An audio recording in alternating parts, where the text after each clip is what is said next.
Pourquoi on est allé en Terra Vitis? Déjà, c'est une approche qui se fait en douceur et on va dire qui nous sécurise et qui nous rassure.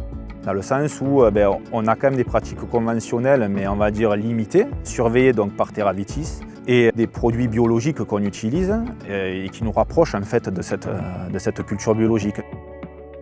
Pour sécuriser donc l'approvisionnement en eau dans nos vignes, on a mis en place donc, de l'irrigation par goutte à goutte. Ça se concentre à un endroit et ça évite la dispersion.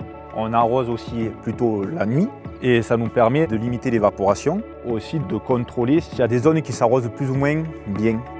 Et grâce à ça aussi, nous avons mis en place des tensiomètres maintenant, donc ce sont des sondes qu'on met dans le sol. Ces fameux tensiomètres sont répartis sur la commune à plusieurs endroits stratégiques, avec différentes strates de sol. La Chambre d'agriculture relève chaque semaine ces données et nous les transmet.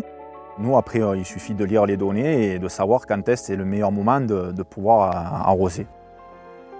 Le but de Plantes Aidées, en premier temps, c'était de faire revenir la biodiversité sur les parcelles. On a un phénomène d'érosion qui est dû aux pluies sévenoles.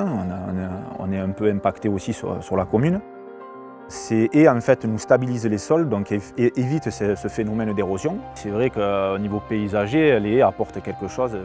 Et après, en plantant d'abord une première haie, on a su savoir quelle espèce résistait plus ou moins donc, à notre climat et à notre terroir. Le but était de pouvoir avoir une haie qui soit autonome. Je veux dire, que ce ne soit pas une haie qui soit gourmande en eau, qu'il ne fallait pas forcément entretenir toutes les années.